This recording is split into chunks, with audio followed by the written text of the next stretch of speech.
जालन्याच्या परतूरमध्ये काँग्रेसच्या माध्यमातून जन आक्रोश मोर्चा काढण्यात आला। जन आक्रोश ट्रॅक्टर मोर्चाचं आयोजन काँग्रेसनं केलं होतं। फसव्या कर्जमाफीच्या विरोधामध्ये काँग्रेसनं एल्गार पुकारला, तर सरसकट कर्जमाफी करण्याची मागणी आता काँग्रेसनं या ट्रॅक्टर मोर्चाच्या माध्यमातून केलेली आहे। आज बालासाहेब आखात आमचे काँग्रेसचे तालुका अध्यक्ष यांच्या नेतृत्वात हा मोर्चा या ठिकाणी होतोय। हा जनाक्रोश मोर्चा ट्रॅक्टर मोर्चा त्यांनी या ठिकाणी काढलेला आहे। शेतकऱ्यांची जी फसवी कर्जमाफी या ठिकाणी झाली ती अत्यंत चुकीच्या पद्धतीने त्या ठिकाणी झालेली आहे। अत्यंत कमी लाभ शेतकऱ्यांना या ठिकाणी होणार आहे आणि लाभ घेताना बी खूप अडचणीला त्या ठिकाणी सामोरं जाणार आहे। शेतकऱ्यांना जर त्वरित त्या ठिकाणी आधार त्या ठिकाणी दिला नाही तर या ठिकाणी आत्महत्या डबल वाढतील आणि याचा खरा सर कोणी दोषी असेल, गुन्हेगार कोण असेल तर इथलं भाजपचं सरकार त्या ठिकाणी असेल। कर्जमाफी त्यांनी जाहीर केली ती एकदम फसवी कर्जमाफी जाहीर केलेली आहे। त्याच्यावर तात्काळ कारवाई केली पाहिजे। जो काही आज वीज पुरवठा आहे 6 तास वीज पुरवठा होतोय, आमच्या जमिनीचे काही छोटं मोठं पाणी मिळतंय आम्हाला त्यात सुद्धा पाणी देता येईल। इतके बेहाल शासनानं आमच्या शेतकऱ्याचे केलेले आहेत। शेतकरी काय, व्यापारी काय, विद्यार्थी काय, पूर्ण बेहाल आहेत।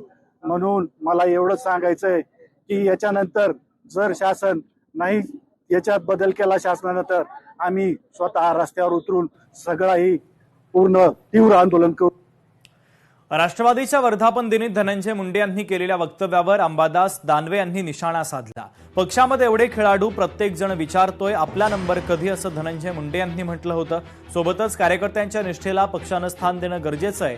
तुम्ही 12वे खेळाडू, तुम्हालाही संधी मिळेल, असं धनंजय मुंडे यांनी म्हटलेलं होतं। तर 12व्या खेळाडूला देखील कामगिरी चांगलीच करावी लागते, असं अंबादास दानवे यांनी म्हटलं।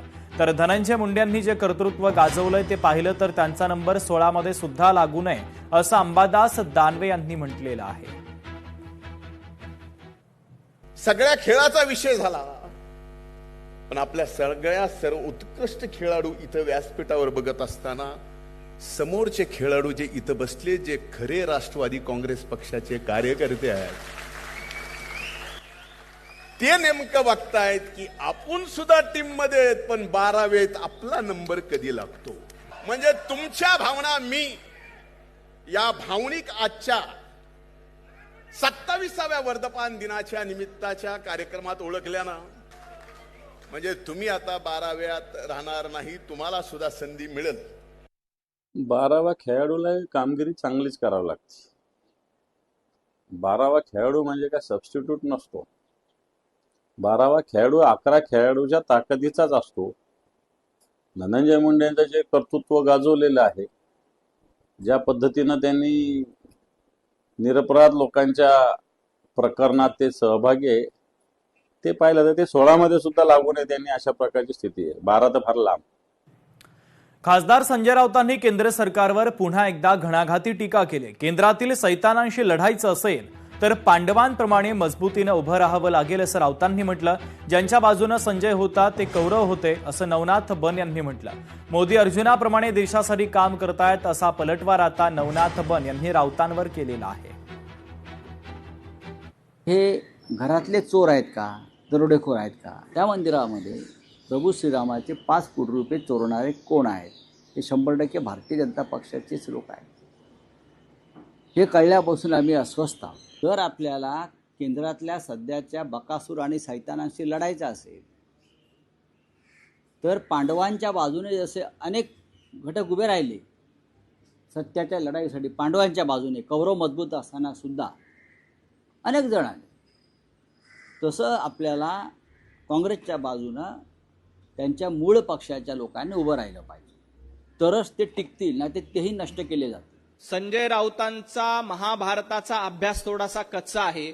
महाभारतामध्ये ज्याच्या बाजूने संजय होता ते कौरव होते, त्यामुळं महाविकास आघाडी ही कौरव आहे, तर NDA ही पांडवाची भूमिका करते। ज्या पद्धतीनं अर्जुन या देशाचं नेतृत्व करत होता महाभारताच्या काळामध्ये, अगदी त्याच पद्धतीनं पंतप्रधान नरेंद्र मोदीजी अर्जुनाची दृष्टी ठेवून आपला देश पुढे गेला पाहिजे यासाठी प्रयत्न करतायत। संजय राऊत, तुम्ही स्वतः शकुनी मामा, संजय, दुःशासन या भूमिकेमध्ये सातत्यानं महाराष्ट्राला बघायला मिळाल्यात, त्यामुळे तुम्ही कौरव आणि पांडवाच्या गोष्टी करू नये। लोकशाही मराठी ऐका, पहा, जागरूक रहा.